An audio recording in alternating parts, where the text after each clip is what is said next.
इस वक्त हमारे साथ सूचना प्रसारण मंत्री, युवा मामलों के मंत्री और स्पोर्ट्स मिनिस्टर अनुराग ठाकुर जी हैं। आप उत्तर प्रदेश के सह प्रभारी भी हैं। तो युवाओं को जिताने के लिए और उत्तर प्रदेश में 2017 जैसा खेल करने के लिए आपको फिर से पूरी की पूरी जिम्मेदारी दे दी गई है। अभी बीजेपी की स्थिति उत्तर प्रदेश में क्या है? अगर मैं 5 साल पहले की बात करूं तो उत्तर प्रदेश के सामने बड़ी चुनौतियां क्या थी? गुंडा राज, माफिया राज, भ्रष्टाचार। और हमने 17 में कहा था कि गुंडा राज, भ्रष्टाचार मुक्त उत्तर प्रदेश बनाएंगे। आज मैं यहाँ पर खड़े होकर कह सकता हूँ, और हम चौक चौराहे पर खड़े होकर अपनी उपलब्धियों को लेकर प्ले कार्ड लेकर, हाथों में झंडे लेकर प्रचार कर भी रहे हैं।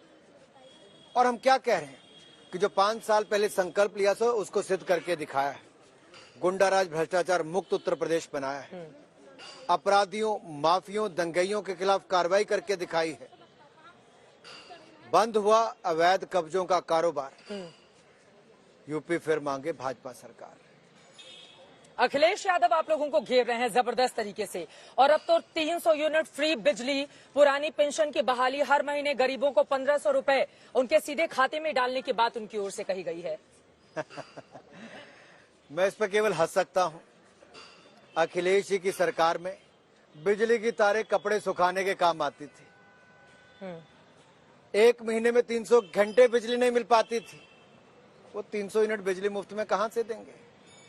वायदे तो कर रहे हैं। वायदे तब करने शुरू किए क्योंकि 5 साल अखिलेश जी अपने घर पे नजर नहीं आए, उत्तर प्रदेश में नजर नहीं आए। कोरोना की महामारी के समय लोगों के दुख सुख के साथी में योगी आदित्यनाथ जी हैं। उनकी सरकार ने माइक्रो कंटेनमेंट जोन्स बनाकर लोगों की जान भी बचाई। 15 करोड़ लोगों को मुफ्त में राशन भी दिया, 2-2 बार दिया। 1.5 करोड़ लोगों को बिजली के मुफ्त कनेक्शन देने का काम योगी की सरकार ने किया। किसानों के बिजली के बिल आधे माफ योगी सरकार ने किए। यही नहीं, एलईडी के बल्ब भी योगी सरकार ने दिए। और वहीं पर गरीबों को 43 लाख पक्के मकान बनाने का काम, 5 करोड़ पक्के शौचालय बनाने का काम किया। महिलाओं को सुरक्षा और अधिकार देने का काम किया, योगी जी ने किया है। हाँ। और सपा की सरकार के समय तो यहां से पलायन होता था, आम जनता का भी, उद्योग का भी, व्यापारियों का भी। क्योंकि अखिलेश जी जो आपको एक और वायदा किया होगा कि आईटी में 21 लाख नौकरियां देंगे। हाँ। पिछले का हिसाब दे, बंद कितनी कराई थी? अखिलेश जी के लिए आईटी क्या है? Income from terror. Akhilesh ji के लिए याद है इनकम फ्रॉम टेरर, ये इनके लिए आईटी है। और इनके आईटी के ब्रांड एम्बेसडर कौन है? अतीक अहमद, मुख्तार अंसारी, नाहिद हसन, यूनुस खान। जिन लोगों के खिलाफ आपराधिक मुकदमे हैं, आप किसी थाने में जाकर देखिए, एक ने के मुकदमे इनके नाम है। इन लोगों की दबंगई, इनके अपराध के कारण यहां से लोग चले जाते थे। आईटी सेक्टर में, इंफॉर्मेशन टेक्नोलॉजी में युवाओं को रोजगार नहीं मिल पाते थे। आप इतने नोएडा में शाम को लड़कियां नहीं जा पाती थी। आज उत्तर प्रदेश में इतनी सुरक्षा है कि रात के 12 बजे भी बहन अपनी स्कूटी निकालकर सीधा जा सकती है। आज आप भी स्कूटी पर चलने पर उत्तर प्रदेश में आई है, क्योंकि आज योगी जी की सरकार है। सुरक्षा ज्यादा है यहाँ पर। सुरक्षा लेकिन विरोधी दल कह रहे हैं कि 30 से ज्यादा तो विधायक आपकी भी पार्टी में ऐसे हैं जिनके ऊपर आपराधिक मुकदमे दर्ज हैं। तो आपको अपने दाग तो बड़े अच्छे लगते हैं, दूसरों के दाग दागदार नजर आते हैं। मुझे लगता है आपको इस पे बड़ा गंभीरता से देखना चाहिए। कहाँ है मुख्तार अंसारी? कहाँ है अतीक अहमद? कहाँ है कांग्रेस के पहले, सपा गठबंधन के पहले उम्मीदवार नाहिद हसन? कहाँ है? जेल में है। क्यों है जेल में?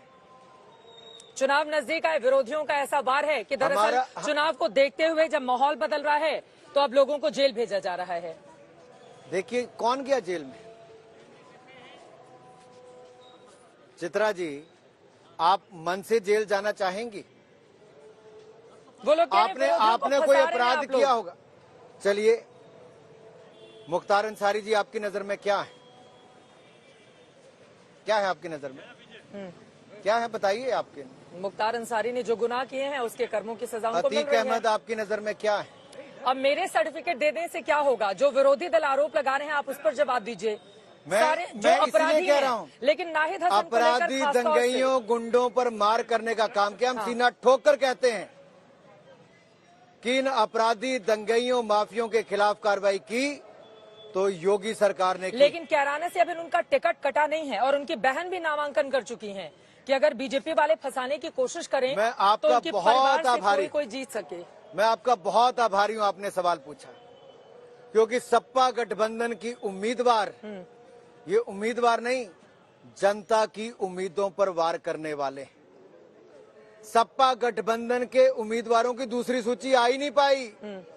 मैंने पहली सूची के बाद प्रश्न किया था अखिलेश जी से कि आपकी सूची ऐसी है जैसी चार्जशीट हो किसी की, कोई जेल वाला तो कोई बेल वाला है। अखिलेश जी आज तक जवाब नहीं दे पाए।